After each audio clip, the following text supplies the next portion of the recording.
Boom or bust? As the real estate slowdown touches every corner of the country, why are some cities thriving? Do you live in boom town or bust town? The $54 million pants. Is the customer always right? June 12th, 2007. Good evening. Tonight we bring you some good news on the housing market, even though there were some grim statistics published earlier today. First, the bad news. A new report shows that last month 176,000 homes entered the foreclosure process, and that's almost double the number from a year ago. And yet, in certain select cities, Charlotte, Houston, Austin and Seattle, to name just a few, the market in real estate couldn't be better. So how have these cities managed to buck the national trend? Here's ABC's Kate Snow with the latest instalment of our series, Realty Check. The farmer that used to get one call a month about his land is now getting 5 and 6 calls a week. Charlotte real estate broker and land developer Carl Folkler has watched this southern city change from a place with sleepy country roads to a bustling, sprawling city. We kind of salivate every time someone comes from New York or New Jersey or Philadelphia. And when they get down here, they're just astonished at how robust our economy is, what they can get for their money. Lisa Hulls is a new transplant from Minnesota, drawn here by a new job. She, too, says Charlotte is a better bargain. I had a beautiful home there, but it was 15 years old, and it was significantly more expensive. I had a 4,800 square foot home in Minneapolis, have a almost 6,000 square foot home here. Could it be the pundits who've been saying all real estate is local are right? Driving with Carl around Charlotte sure looks that way. So we're 20 miles outside of the city center. 20 years ago, did this even exist? No, this was all woods. While most of the nation is experiencing a downturn, home prices in Charlotte are climbing. The median price of a home has gone up nearly 6.5% in the last year. And Carl is profiting handsomely, converting acres and acres of old farmland into new housing developments. I jokingly said, you know, I've made more farmers millionaires than what's the guy with the balloons and Ed McMahon. You've done pretty well by this. I've been at the right place at the right time.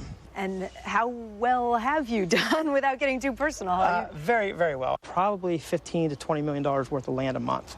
A month? A month. And you're getting commission off of all that? Absolutely. So how did Charlotte avoid the fate of so many other parts of the country? One theory is while so many other markets were booming and bubbling, Charlotte was making a slow, deliberate climb. We didn't sizzle like 20-25% like some parts of the country, but we were above the national averages. We were steady 8 to 10% growth, and that's increasing while other parts of the country are definitely struggling. How would you describe what happened here then over the last, say, 10 years versus what happened in places that we all know like Miami and well, banking is so... Las Vegas and all those places that did go, ooh! Yeah, they had the spike and then the big letdown. Charlotte is one of a handful of cities experiencing steady and strong growth, bucking the national trend. Others include Portland, Oregon, Boise, Idaho, Seattle, Salt Lake City, Houston, Austin, and Raleigh, North Carolina. We have over 80,000 folks coming new to Charlotte every year. 80,000 a year, and the city has how many residents overall? The metropolitan areas, I think, believe 1.6 million, something like that. So 80,000 percentage-wise, yes. That's a huge amount of people for a city this size. It is huge. 80,000 a year. We look at Panther Stadium, and it holds 80,000. If you look at that and open the gates and have to find housing for all those folks. Over there's going to be a mixed-use office building and housing.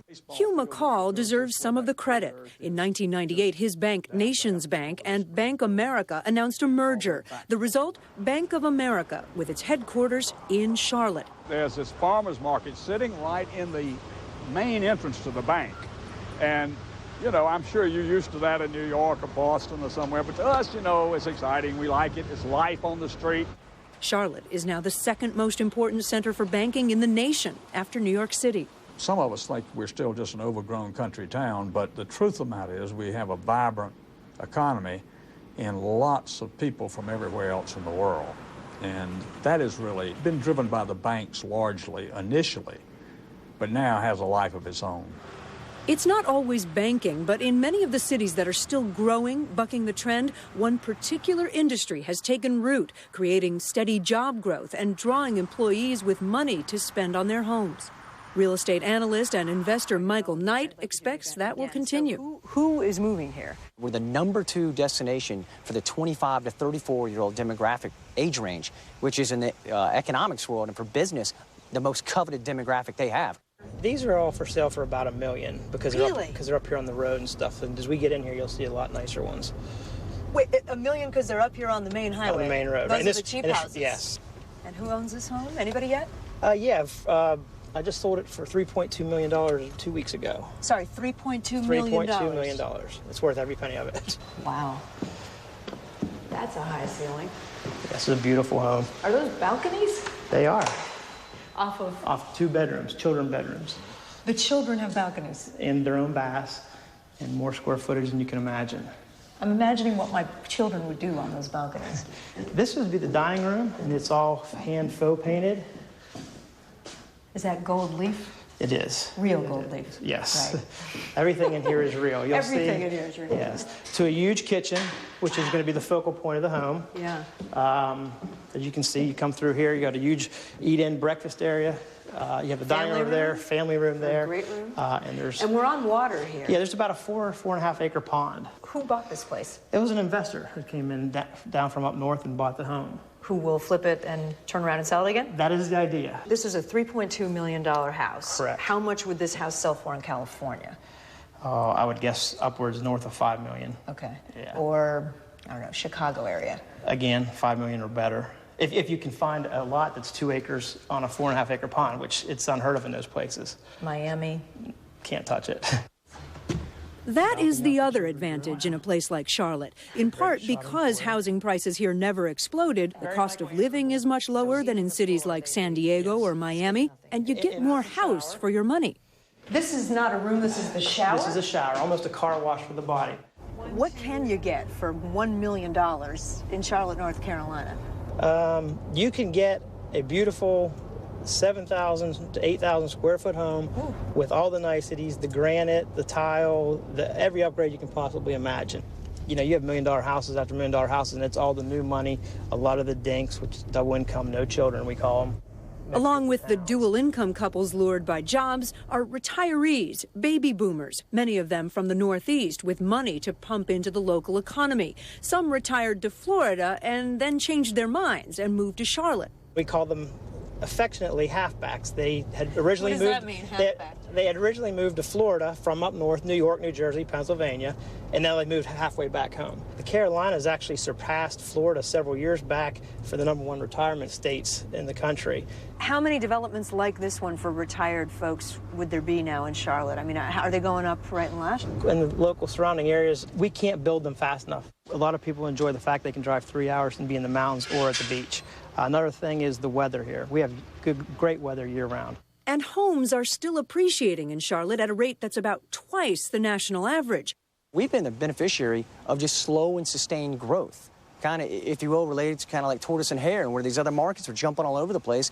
Yeah, we just had, a turbo turtle, just kind of, slowly progressing along, yet yielding positive results. Perhaps there's a lesson here. Beware of hot markets. Like the story of the tortoise and the hare, slow but steady is the market that really wins the housing race, even if it does mean strip mall after strip mall, gated community after gated community. Does anybody worry about all this? I don't think so. We don't. Like I said, when you have that... Well, you don't because you're making money. Yeah, I love it. I'm at the right place, right time. Yeah. That's me. For Nightline, I'm Kate Snow in Charlotte, North Carolina.